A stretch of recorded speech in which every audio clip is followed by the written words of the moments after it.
Good morning, Palmer Ridge. I'm Jacob Van Amberg. And I'm Paul Kubicek. Thanks for watching our show. To begin our show, we've got a couple of announcements for you this week. On November 7th, the National Honor Society is holding their annual blood drive. If you are interested, sign-up forms are in the front office. If you plan on joining Palmer Ridge's wrestling team this year, there's a mandatory meeting today at 3 p.m. in the health room.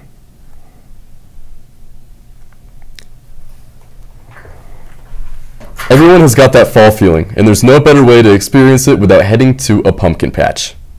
Looking for a fun fall activity? Well, the Monument Pumpkin Patch is just around the corner and holds lots of fun activities and games for people of all ages. The Colorado Pumpkin Patch is a yearly event that spans from the end of September through the 31st of October.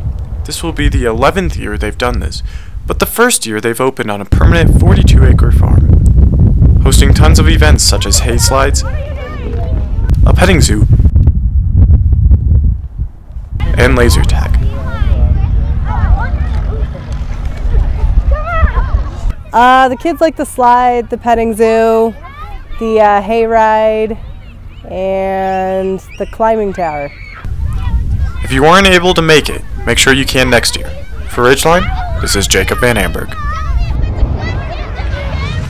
Thanks, Jacob, for the look at our local pumpkin patch.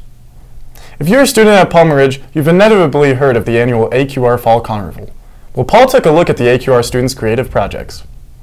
Carnivals are a very popular and loved tradition all around this country, and they're especially popular here at the AQR Carnival. From just an empty sunset room all the way to filled up with people playing games and just having fun, the AQR Carnival is a very, very popular yearly event at PRHS. Yeah, it's been really fun. I've won a lot of goobers. With the game seeming even more and more difficult each year, this is one of the funnest projects and the biggest events at Palmer Ridge High School. And, of course, it wouldn't be the best carnival without some good snacks along the way, like cupcakes and little candies. For Ridgeline, this is Paul Kubicek.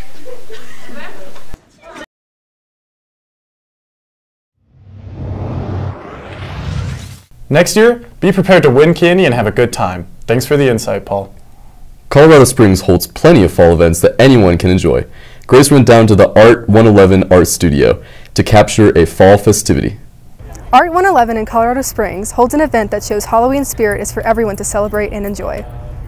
The Unsteady Hand is an organization that holds monthly creativity labs for people with Parkinson's to give them a calming and purposeful outlet to focus their inner artist. This month's lab was a pumpkin painting, a festive activity for those with Parkinson's and their family members. As quoted by the Unsteady Hand's mission statement, the imaginative process feeds the soul and creates a positive community while increasing the use of fine motor skills. It builds community. It helps people with their tremors when they relax. It's fun. With monthly festive activities and meetings, the Unsteady Hand and its collaborators like Art 111 improves the quality of life for those living with Parkinson's. For Ridgeline, this is Grace Guerin. Thank you, Grace, for showing us that the celebratory fall activities are for everyone to enjoy. Mikey took a look at the new mode of transportation for getting around Colorado Springs. Pike Ride here is a new innovative way to get around Colorado Springs. These bikes are easily accessible and easy to find in Colorado Springs and other big cities. There are normally maps everywhere you go where the bikes would be. There's even an app to track them down. As you can see, it is very cheap and way cheaper than a car. There are scooters, skateboards, and bikes, which are just another helpful way to get around places. As electric things grow in popularity, we may not need to worry about pollution as much. How you access the bikes are you download the app, you put in your location, then you put your card information, and then you ride for the amount of time that you just paid for. For Ridgeline, this is Mikey Beisterfeld. An interesting and relatively cheap invention. Thanks for the info, Mikey. If you missed the PRLP football match a couple of weeks ago, you missed a good game.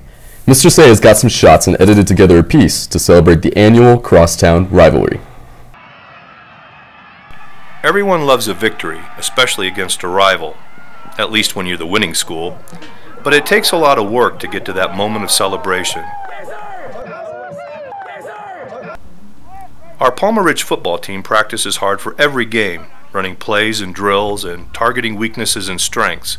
And while the players and coaches might say it's just another game, the annual matchup against Lewis Palmer has a unique significance. It's just more of a mental game when you have to get ready for a big game like LP. I mean, we prepare for it physically the same way as we do with every other team, but mentally I think it's different. We want to keep the Palmer Cup here, and then coming off a state championship season last year, one of our goals was to win state championship again, but LP definitely has to be up there as one of our goals because they're in our conference this year and we want to win a conference championship again, so in order to do that we got to beat them. Football is a big draw for fans, but it also represents the dedication and hard work of every coach and athletic team at Palmer Ridge, as well as the spirit of competition that's a big part of the high school experience. Now that the game is in the past, the back-to-back win in the books, and the trophy on display, our football team can use the rival win as a springboard for the remaining games and another potential state championship. For Ridgeline, this is Mr. Say.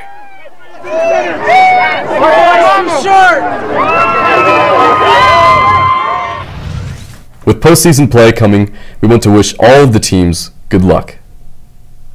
And now we'll head over to our weatherwoman Mary for our weekly forecast.